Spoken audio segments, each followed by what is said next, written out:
So how should law firms go about reaching their ideal clients? Yeah, it's a great question. This segues nice into something we've talked about before, which is first you have to identify who you're trying to talk to, and then you're able to start thinking about the tactics of how do you go about actually communicating with them. And that decision comes down to figuring out where are those people, and first, so where are they, and then what do you want them to do when you actually reach them? So an example might be if you're trying to cater to somebody who you know is like highly into reading in-depth information versus skimming content, you may want to produce more white papers, or you might want to do something that's just An a little ebook bit or something. more factually in depth.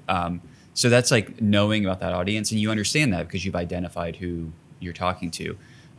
The other thing when we're thinking about targeting is we have to think about, so sure, we want to communicate with them because they could be clients, but are we trying to communicate with them to drive them to action immediately through a phone call or a chat or a form, or are we trying to build long-term trust in the brand? And I think those are things that they're both targeting the ideal clients, and that's something that as a law firm you have to make a decision of.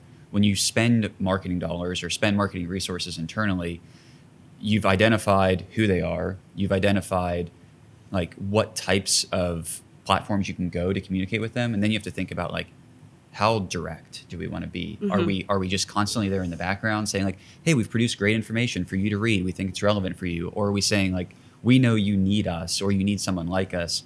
Give us a call today.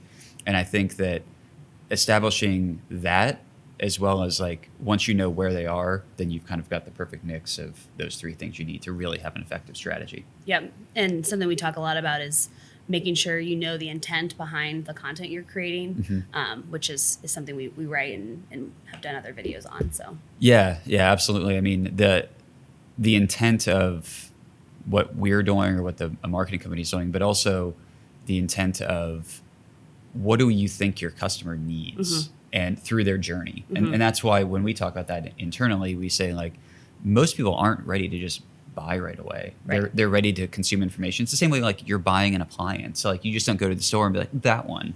You're like, oh, what are the pros and cons? Maybe I'm not ready. Maybe I'm preparing for a purchase down the road. And that's what I think a lot of firms that just get into marketing for the first time think that it's all about buy.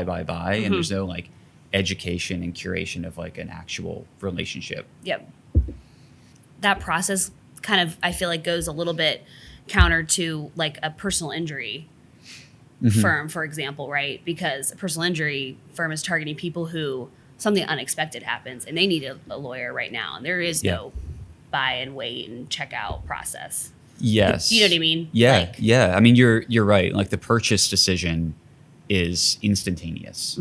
But this would go back to, does a firm want to make an investment in brand for that reason? So if we imagine that scenario of somebody's been like really injured, do they already know before that injury who they would call because they've been communicated with on TV or billboards or a website or whatever that might be?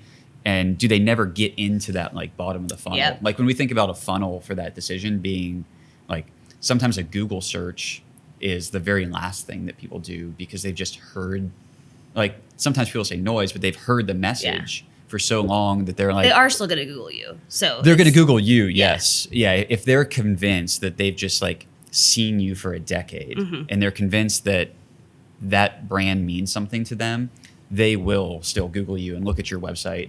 And most like, so injury firms don't really struggle with this. They usually invest in their site. They understand like that's meaningful, but not all injury firms invest in the brand. Oftentimes they only invest in like that bottom piece of the funnel of like, that person needs something right now versus can we just be in the conversation all the time? Kind of building in the background until they're needed. Yep.